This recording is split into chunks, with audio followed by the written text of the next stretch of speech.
आज सभी सनातन प्रेमियों को मैं अवगत कराता हूँ। YouTube में लिखा हुआ है कि पूजा करने का समय, उसमें एक बात ये लिखी है 12 बजे से 4 बजे तक कोई पूजा का समय नहीं होता है, कोई फल नहीं मिलता है। लेकिन ऐसे बातों में मत आए। हमारे शास्त्र में त्रिकाल संध्या का वर्णन है, तीनों समय में। दूसरा उसमें लिखा है पंचदेव पूजन, लेकिन उस पर पंचदेव पूजन में ब्रह्मा का जिक्र नहीं है, सूर्य का है। सूर्य को तो अर्घ दिया जाता है, पंचदेव में सूर्य नहीं है। सदा भवानी दाहिनी सिद्धि करे गणेश, पंचदेव रक्षा करे ब्रह्मा विष्णु महेश। और सूर्य को तो अर्घ दिया जाता है कि हे सूर्यो सहस्त्रांशो तेजो राशिते अनुकंपयमाणाम अर्घार्घ्यै दिवाकर भास्कराय। भगवान सूर्य रक्तवर्णः काश्यप गोत्रः, भगवान को सूर्य को अर्घ दिया जाता है।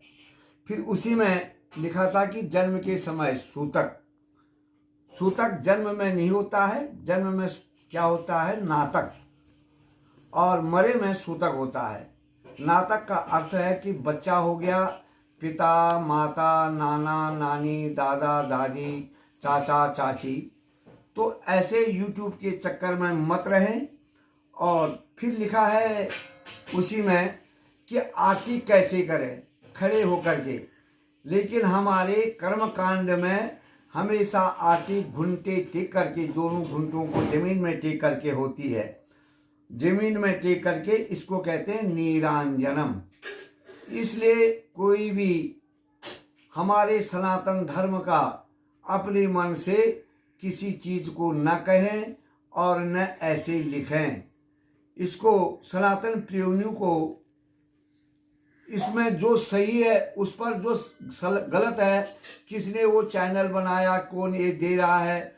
अगर कोई पंडित जी त्रिकाल संध्या कर रहे हैं तो कब करेंगे वो संध्या, या संध्या के समय भगवान सत्यनारायण की पूजा होती है, वो पूजा कब करेंगे। तो ये बात सोच समझ करके अपने चैनल को जो है कि बड़ी अच्छी बात है, सनातन को ऐसा मत करें जो अंधेरे में धकेल दे। धन्यवाद। सभी इसको एक दूसरे को बताएं और पुस्तक में कर्मकांड के विभाग में देखें त्रिकाल संध्या किस समय होती है, पंचदेव कौन है। तो जब पता ही नहीं है पंचदेव का, वो क्या लिखेंगे नियम, आरती का नियम ही नहीं है पता, तो क्यों डाल देते हैं ऐसा।